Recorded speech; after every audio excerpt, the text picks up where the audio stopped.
SSC/कोर्ट/DASSB stenographer skill test के लिए tips और ट्रिक्स।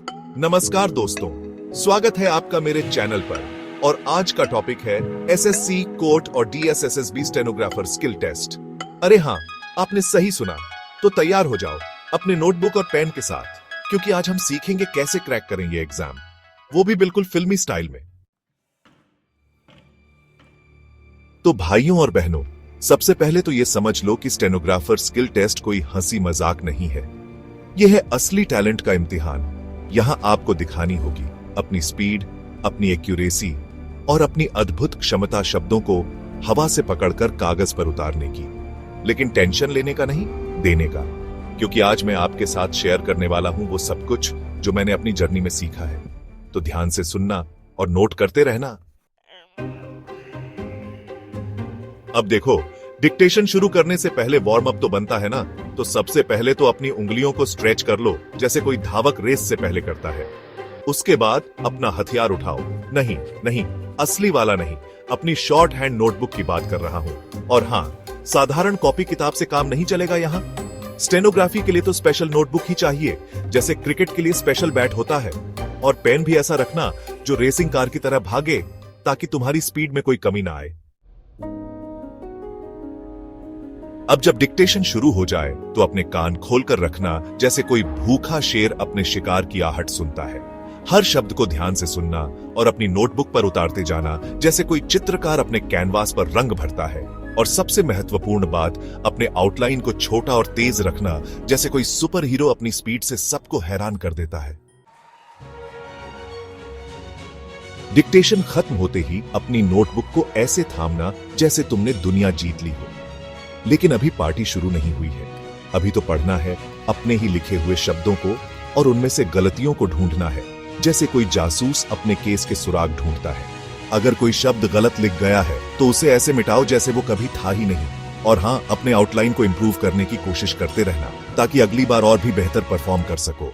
याद रखना, प्रैक्टिस मेक्स परफेक्ट।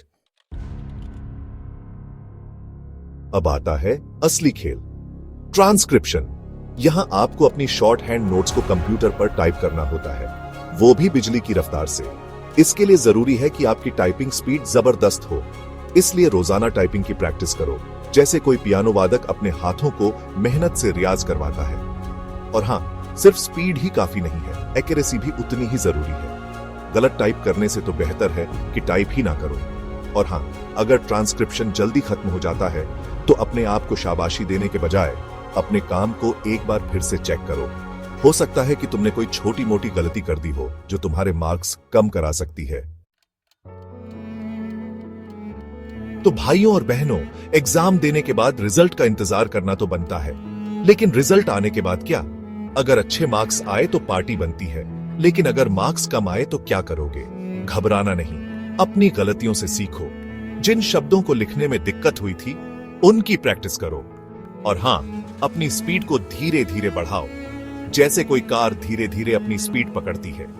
याद रखना, हार जीत तो जिंदगी का हिस्सा है। महत्वपूर्ण है कि हम हार से हिम्मत ना हारें, बल्कि उसे अपनी ताकत बनाएं। अब मैं तुम्हें कुछ ऐसे सीक्रेट टिप्स बताने जा रहा हूं जो तुम्हें किसी किताब में नहीं मिलेंगे। ये टिप्स मैंने अपने तजुर्बे से सीखे हैं और ये तुम्हें स्टेनोग्राफी के महारथी बना देंगे। सबसे पहले तो ये याद रखो कि स्पीड से ज्यादा जरूरी है एक्यूरेसी। अगर तुम तेज तो बहुत लिखोगे, लेकिन गलत लिखोगे तो क्या फायदा?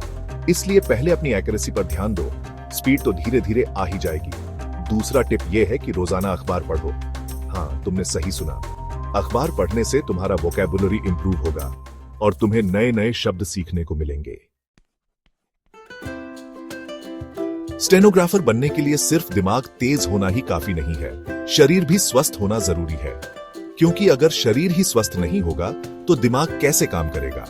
इसलिए रोजाना व्यायाम करो, योगा करो, मेडिटेशन करो, अपने आप को फिट और एक्टिव रखो। और हां, खान पान का भी ध्यान रखो। बाहर का तला भुना खाना कम खाओ और घर का साधारण खाना ज्यादा खाओ।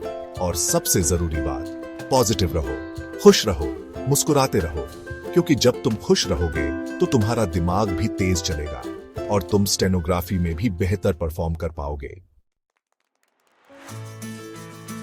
तो दोस्तों, ये थी मेरी तरफ से कुछ छोटी मोटी टिप्स जो तुम्हें स्टेनोग्राफर बनने में मदद कर सकती है।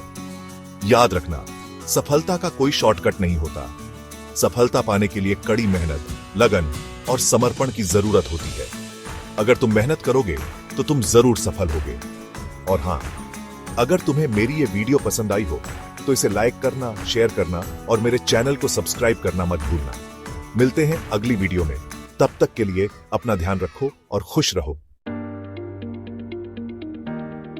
अरे रुको रुको, अभी जाना नहीं, अभी तो पार्टी शुरू हुई है। अब बारी है तुम्हारे सवालों की। अगर तुम्हारे मन में कोई सवाल है तो बेझिझक पूछो। मैं यहाँ तुम्हारी हर संभव मदद करने के लिए हूँ। चाहे तुम्हें डिक्टेशन में दिक्कत हो, ट्रांसक्रिप्शन में परेशानी हो, या फिर तुम्हें बस ये जानना हो कि स्टेनोग्राफर बनने के लिए कौन सा कोर्स करना चाहिए, मैं तुम्हारे सभी सवालों का जवाब दूंगा। तो देर किस बात की? कमेंट सेक्शन में अपने सवाल पूछना शुरू कर दो। मैं तुम्हारा इंतजार कर रहा हूं। तो दोस्तों, ये थी हमारी आज की कहानी। उम्मीद है कि आपको ये वीडियो पसंद आई होगी और आप स्टेनोग्राफर बनने के अपने सपने को पूरा करने के लिए तैयार हैं। याद रखना, मेहनत कभी बेकार नहीं जाती। बस अपने लक्ष्य पर ध्यान रखो और आगे बढ़ते रहो। और हाँ, अगर कभी भी डिमोटिवेट फील करो तो मेरी ये वीडियो देख लेना। मिलते हैं अगली वीडियो में। तब तक के लिए अपना ध्यान रखो और खुश रहो। टाटा।